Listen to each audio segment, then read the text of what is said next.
बोलिए अखिलेश जी, आपकी बारी। बोलिए। क्या मानक जी, इसमें कोई अभी दुविधा है क्या पूरे हिंदुस्तान में कि बीजेपी के साथ जो नहीं है उस पर बैर भाव से काम करती है? इस पर क्यों बहस कर रहे हैं आप? इसमें कोई बहस की गुंजाइश है क्या? और वही जिसको बीजेपी महान भ्रष्टाचारी बताती हो, वो दो दर्जन लोग बीजेपी में आते ही वो पाक पवित्र हो जाते हैं। और इन्हीं की सीएजी ने इन्हीं के घोटाले दिखाए हैं, चाहे सड़क का हो, चाहे टोल का हो, चाहे आयुष्मान का हो, चाहे अयोध्या का हो। क्या हुआ? वो अधिकारी हटा दिए गए। तो बीजेपी तो भ्रष्टाचार की पर्याय है। उसने भ्रष्टाचार और दुराचार का नाम परिवर्तन करके शिष्टाचार रख दिया है। और सिर्फ बाहर ही नहीं, अदालतें तो जो कार्य देख ही रहे हैं आप, एक एक करके समय दीजिएगा बताऊंगा। सदन के अंदर विपक्ष के लोगों को बोलने नहीं दिया जाता है, सैकड़ों लोग सस्पेंड कर दिए जाते हैं। सबसे ज्यादा स्पीकर और चेयरमैन हाउस को डिस्टर्ब करते हैं। नेता प्रतिपक्ष सदन खरगे जी को स्पीकर बताते हैं कि आप देश में क्या शब्द प्रयोग किया था, डिस्टेबलाइज करना चाह रहे हैं, अस्थिर करना चाह रहे हैं, देश अराजकता लाना, हाँ, डिस्टेबलाइज करना चाहते हैं। मतलब एक इतने सीनियर लीडर अपोजिशन अगर सवाल नहीं करेगा, सरकार पे प्रश्न नहीं खड़ा करेगा, तो इस चेयरमैन, आदरणीय चेयरमैन महोदय ये बोलेंगे, उनको अपमानित किया जाएगा। अरे ये लोग तानाशाह लोग हैं। जो इनसे अगर प्रश्न किया, सहमत हुआ, चाहे नौजवान हो, किसान हो, मजदूर हो, पत्रकार हो, कितने हमारे मीडिया घरानों पर रेड हुई, कितने लोग जेल के अंदर बंद हैं। 11 साल में एक आदमी पे ये लोग प्रूफ नहीं कर चुके हैं अपराध, और 400 से ज्यादा सीनियर पॉलिटिशियनों पे इन लोगों ने विभिन्न एजेंसियों से मुकदमे कराए हैं। एक आदमी पे नहीं करा। क्यों? क्योंकि सब मिथ्या है। जिसको ये खुद बोलते रहे हैं कि ये भ्रष्टाचार इतना 1000 करोड़ का है, चक्की पीसिंग, उनको गले में माला डाल करके अपने बराबर बिठाया जाता है। ये कौन लोग हैं? ये सिर्फ भ्रष्टाचार के स्वयं पर्याय हैं। अच्छा। सरकार को हटने दीजिए। तो इन लोगों के खिलाफ इतने प्रूफ हैं कि इन लोगों तो तुरंत जेल जाएंगे ये सारे के सारे। हिंदुस्तान की पहली सरकार है बीजेपी उत्तर प्रदेश में, जिसने मुकदमे वापस करने के लिए विधानसभा में बिल लाई अपराधियों से, जबकि सरकार का धर्म होता है कि अपराध को कंट्रोल करने के लिए बिल लाए। अखिलेश जी, क्योंकि इतने भाजपाई यूपी में मुकदमे थे कि अगर ये जी, मैंने कहा एक सेकंड रुकिए, फास्ट कोर्ट में ट्रायल होता तो ये सारे जेल जाते बीजेपी के नेता। अब अखिलेश जी, उससे बचने के लिए कितनी चतुराई से वापस किए। अखिलेश जी, आप बहुत मंझे हुए प्रवक्ता, मंझे हुए नेता हैं, सबसे अनुभवी हैं इस पैनल में। एंग्री यंग मैन की आपकी छवि है, वो अलग है।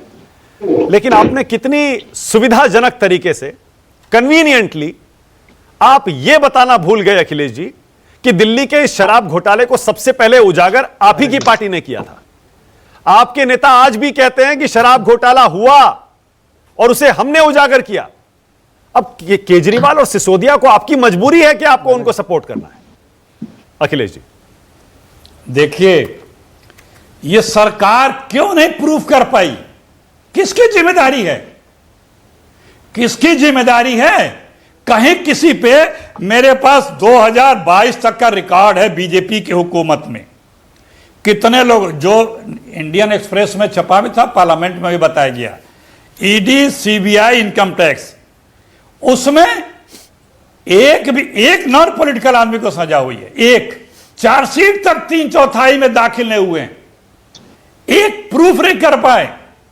कांग्रेस सहित तमाम बड़े नेताओं, विपक्ष के नेताओं के ऊपर इन्होंने फर्जी मुकदमे कर रखे। नहीं, आप मेरा सवाल फिर खा गए। और जो मैं कह रहा हूं, घोटाला हुआ है या नहीं हुआ है? दिल्ली में शराब घोटाला हुआ है या नहीं हुआ है अखिलेश जी? अरे भाई, जो प्रथम दृष्टया जिस नेता ने देखा उसने बात की, लेकिन जिम्मेदारी किसकी है? वो 17 महीने में क्या कर पाया? बहुत बढ़िया, ठीक है, ओके।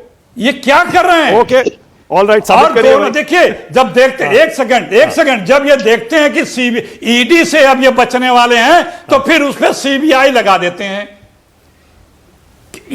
ये क्यों करते हैं? ठीक है, ओके। क्योंकि इनका मकसद सिर्फ विपक्ष के नेता को टार्निश करना है, इमेज खराब करना है, उन्हें तंग करना है, कोई इनसे सवाल न करे। मैंने आपसे उदाहरण देके बताया ना, खड़गे जी से बहुत बढ़िया, मैं इसी पे आ रहा था अखिलेश जी, मैं इसी पे आ रहा था। रुकिए अखिलेश जी, मैं इसी पे जवाब लूंगा पहले। एक 10 सेकंड और आप लीडर अपोजिशन के स्पीच को स्पंज करते हैं, माइक हटाते हैं, कैमरा हटाते हैं और अनर्गल आरोप लगाते हैं। ये लोकतांत्रिक व्यवस्था में आस्था रखने वाली पार्टी है क्या? प्रदीप, और शुरू यहां से करिए। कभी नहीं। मल्लिकार्जुन खड़गे को धनखड़ जी कह रहे हैं कि आप देश को डिस्टेबलाइज करना चाह रहे हैं। ये संसद में ऐसा आरोप खड़गे जी जैसे बड़े नेता पर लगाना सही है? ये मतलब आप वाइस प्रेसिडेंट के विजडम पे और उनकी निष्पक्षता के ऊपर अगर सवाल उठा रहे हैं जो एक कॉन्स्टिट्यूशनल पोस्ट पे, तो मेरे हिसाब से कांग्रेस पार्टी की फर्स्ट फैमिली और उनको लगता है कि किसी भी कॉन्स्टिट्यूशनल पोस्ट को धूमिल कर सकती है, वो करेंगी। मैं वाइस प्रेसिडेंट के विजडम और उनके कॉन्स्टिट्यूशनल पोस्ट पे और उनकी कॉन्स्टिट्यूशनैलिटी पे या उनके ओपिनियन के ऊपर मैं जो है कॉमेंट करने मेरे लिए जायज नहीं है, क्योंकि ultimately it's a constitutional post. अब मैं आना चाहता हूं फैक्ट्स पे। भैया जी कौन बात कर रहे हैं? अखिलेश जी, आप इतने सीनियर प्रवक्ता हैं, पूरा केस शुरू किससे हुआ? आपने शुरू किया। अरविंद केजरीवाल जी क्या कर रहे थे? दिल्ली की जनता को कह रहे थे अगर मेरा को वोट नहीं दिया तो मुझे वापस जेल जाना पड़ेगा। भाई दिल्ली की जनता ने वोट क्या दिया? सातों की सातों सीट बीजेपी को दी। मतलब जनता मान रही है कि अरविंद केजरीवाल जी वापस जेल चले जाओ, और वो वापस जेल चले गए। अब मैं आ जाता हूं ईडी के ऊपर। 2% से कम केसेस प्रिलिमिनरी इंक्वायरीज टोटल जो है वो जो है पॉलिटिशियंस के ऊपर हुई है। और एक भी केस जो आपको मैं चैलेंज कर रहा हूं, अजीत को जो भी केस की बात करे, कोई भी केस अगर सुप्रीम कोर्ट के अंदर ईडी या सीबीआई ने बोला है कि क्लोजर रिपोर्ट दाखिल की, तो मुझे बता दीजिए, मैं एग्जैक्ट केस भी कोर्ट कर लूंगा। 2% है। और ये बात कौन कर रहा है? लेस देन 3% केसेस पॉलिटिशियंस के ऊपर, 3% मान लिया, लेस देन 3%। और उस 3% में 95% विपक्षी नेता उसमें से कोई भी केस के ऊपर मैं बीच में रोक रहा हूं, मैं बीच में रोक रहा हूं, आपका जवाब दे रहा हूं, क्लोजर रिपोर्ट आपका जवाब दे रहा हूं। अकेले जी मेरे को एक बोलने सेकंड, दीजिए। एक सेकंड, अकेले एक जी नहीं सेकंड, रुक जाइए। अकेले जी जब आप बोले थे तब मैं सुना था। ऐसे मानक जी देखिए, मैं उनके प्रवचन को सुन रहा था। नहीं, आपने कहा कि क्लोजर रिपोर्ट। मैं कहना चाह रहा हूं कि भैया जिन लोगों को, जो लोग चाहते हैं हिंदुस्तान के अंदर बांग्लादेश जैसे हालात हो, जिनके नेता सलमान खुर्शीद चलिए बोलिए। एक मिनट।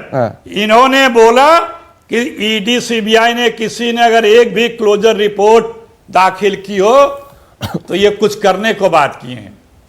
इसी मुंबई के एक नेता के ऊपर इसी ईडी सीबीआई ने कहा गलती से एफआईआर हो गया था। एक पे कहा कि अब पत्रावली नहीं मिल रही है। ये क्या है? ओके, प्रदीप जवाब दे रहे हैं आपका। प्रदीप जवाब दे रहे हैं। 30 सेकंड माफी मांगिए। अकेले जी मैं सबका जवाब दूंगा। आप देखिए अकेले जी, इन्होंने उदाहरण पूछा, मैंने उदाहरण दिया। अब ये माफी मांगे। अरे अखिलेश जी बोलने तो दीजिए, अब उनकी बारी है। प्रदीप भंडारी, ओके, 1 by 1 प्रदीप की बारी है। मैंने आपको प्रूफ दे दिया। Okay Pradeep, only 1 Pradeep Bhandari. प्रदीप बोलिए, आपकी बारी है, बोलिए। अखिलेश जी भाई कौन बोल रहा है? मानक जी, जिनकी पार्टी चाह रही है हिंदुस्तान के अंदर बांग्लादेश जैसे हालात हो। सलमान खुर्शीद कह रहे हैं कि हिंदुस्तान के अंदर बांग्लादेश जैसे हालात होने चाहिए। मणिशंकर अय्यर कहते हैं कि हिंदुस्तान के अंदर बांग्लादेश जैसे हालात होने चाहिए। जो जिनके राहुल गांधी जब प्रधानमंत्री सदन के अंदर बोलते हैं, वो मेंबर ऑफ पार्लियामेंट को इशारा करते हैं कि जाओ स्पीच करो। ये सबसे ज्यादा लोकतांत्रिक पार्टी कोई है तो कांग्रेस पार्टी है, फर्स्ट फैमिली की पार्टी है। मैं बात करता हूं केसेस ऑफ रिकवरी पे। आलमगीर आलम 6 मई 2024 25 करोड़ कैश रिकवर हुआ। आईएनएलडी एमएलए दिलबाग सिंह 5 जनवरी 2024 को 5 करोड़ कैश रिकवर हुआ। धीरज साहू कांग्रेस एमपी 7 दिसंबर 2023 को 454 करोड़ कैश रिकवर हुआ। लालू यादव की फैमिली मार्च 2023 को 1 करोड़ कैश रिकवर हुआ। हरियाणा कांग्रेस के एमएलए धर्म सिंह चौकर जुलाई 2023 को अब रुक जाइए। अब विनोद जी को लाइए। विनोद अग्निहोत्री।